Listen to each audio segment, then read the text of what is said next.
मी doctor Madhav Pawar आणि आपण पाहता टीका आणि टिप्पणी. वंचित आघाडीपासून वंचित हा जो पक्ष आहे तो प्रकाश आंबेडकरांचा आहे. प्रकाश आंबेडकरांना लोकसभेसाठी उद्धव ठाकरेंची युती करायची होती. त्यांचं 1 वर्षापासून चालू होतं, पण उद्धव ठाकरेंकडनं फारसा काही प्रतिसाद लाभला नाही. प्रकाश आंबेडकर अधूनमधून तक्रार करत होते, पण उद्धव ठाकरेंनी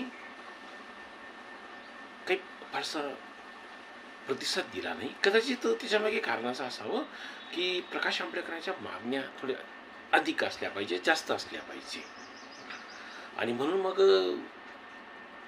उद्धव ठाकरेंना ते झेपवणं शक्य नसेल म्हणून की काय ते घोंगडं भिजत पडलं. मग इकडे लोकसभेची निवडणूक लागायची वेळ आली तरी शिवसेनेचं आणि आंबेडकरांचं तर काही जमलं नाही. आंबेडकरांनी ते सांगून टाकलं होतं की तयार कशाला ते आघाडी करतात तुम्ही, आपण दोघंच जणच लढू. आणि आंबेडकरांनी तब्बल 27 जागा मागितल्या होत्या.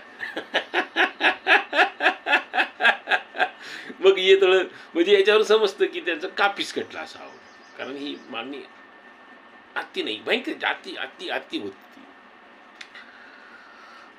आघाडीचा पक्ष आहे म्हणजे उद्धव ठाकरे गट, शरद पवार गट आणि काँग्रेस पक्ष, हे तिन्ही पक्ष खिळखिळे झालेले आहेत. ठाकरे गट आणि शरद पवार गट तो पक्ष फुटल्यामुळे ते एकदमच दुबळे झालेले आहेत, आणि काँग्रेसमध्ये कोणाचा पायपस कोणाच्या पायातच नाही आहे. म्हणून तर ते तिघ पक्ष एकदम दुबळे झालेले आहे. आज त्याच्याकडे 10 खासदार सुद्धा नाही तिघं, पण निवडणूक जाहीर झाली तरी यांचं जागा वाटपाचा घोळ काही संपतच नाही. आणि मग त्यांचाच जागा वाटपाचा तिढा सुटत नाही, तो घोळ संपतच नाही, तर मग हे प्रकाश आंबेडकरांना आणखी कुठून ते घोळ मिटवत बसणार. आणि प्रकाश आंबेडकरांना 3 जागा देऊ केल्या, मग 4 जागा देऊ केल्या. शेवटी नाना पाटील वैतागून म्हणाले की त्यांना आम्ही 2 जागा देतो, ठाकरे आणि शरद पवार गटाने 2-2 जागा द्याव्या. पण त्याच्यातून काही निर्णय झाला नाही. राऊतांनी काल सांगितलं आम्ही 5 जागा देतो, आणि शेवटी आज आंबेडकरांनी आज आपलं चूल वेगळी मांडलेली आहे. प्रकाश आंबेडकरांना आपले मनोज जरांगे जे मराठा समाजाचे आंदोलनाचे नेते आहेत त्यांच्याबरोबर त्यांचं बोलणं चालू झालेलं आहे. कदाचित त्या दोघांमधून तिसरी आघाडी आता उभी राहू शकते, शक्यता आहे. कदाचित त्यांचंही जमणार नाही, पण जे असेल ते काय असो. पण ह्या न जमल्यामुळे, आघाडी आणि वंचितचं न जमल्यामुळे जर सगळ्यात जास्त कोणाला आनंद झाला असेल तो भाजपवाल्यांना झाला असेल. आणि भाजपवाल्यांनाच नाही तर त्या युतीमध्ये म्हणजे भाजप, शिंदे गट, अजित पवार गट आहे त्यांना सुद्धा आनंद झाला असेल. ते बरं झालं, न खासताच खास गेली. कारण हाय प्रकाश आंबेडकरांना मानणारा वर्ग आहे, त्यांचे अनुयायी अगदी कट्टर आहेत, चांगल्यापैकी आहेत, आणि म्हणून मग जर ते त्यांचं जरी आज एकही खासदार नसला तरी चांगल्यापैकी लढत देऊ शकतात. ते मागच्या 2019च्या निवडणुकीमध्ये सिद्ध झालेलं आहे. म्हणून तर आघाडीने त्यांना घ्यायलाच पाहिजे होतं, पण ते जमलं नाही. मग आता ते घोळ घालण्यामुळे जमलं नाही की प्रकाश आंबेडकरच्या अवास्तव मागण्या असतील त्याच्यामुळे जमलं नाही. 5 जागा काही वाईट नव्हत्या, त्यांनी फार तर सांगायला पाहिजे 6 जागा द्या आणि विषय मिटवा, पण ते जमलंच नाही आहे. मग आता काय होईल, युती आघाडी आणि वंचितची आघाडी किंवा वंचित गट. मला एक गोष्ट समजत नाही आहे. इकडे पाहिलं की प्रकाश आंबेडकरांनी पाहिलं की आपलं उद्धव ठाकरेंची काही जमत नाही आहे. मग त्यांनी काय केलं, काँग्रेसकडे सूत जुळवायचा प्रयत्न केला. तर काँग्रेसचे ते समारोप झाला मुंबईला, त्या सभेलाही ते गेले होते. तिथे त्यांचं काही बोलणं झालं असेलच. काँग्रेसला यांना सोबत घ्यायचंच होतं. पण तेथेही काही नाही. तर या प्रकाश आंबेडकरांनी मल्लिकार्जुन खरगे जे काँग्रेसचे अध्यक्ष आहेत त्यांना 2 पत्र लिहिले. पण त्याच्यातून काही निष्पन्न झालं नाही. त्याला कारण आहे. मल्लिकार्जुन खरगे जे आहेत ते नामधारी अध्यक्ष आहेत. कसे नामधारी की त्यांनी एकच सांगितलं होतं, म्हणजे मला हायकमांडशी बोलावं लागेल. म्हणजे काँग्रेसचे सर्व मल्लिकार्जुन खरगे आणि त्यांना बोलायला कोण लागतं? हायकमांड. म्हणजे काय? गांधी परिवार, सोनिया गांधी, राहुल गांधी, प्रियंका वाड्रा. मग असं जर अध्यक्ष असेल मग तो नामधारीच.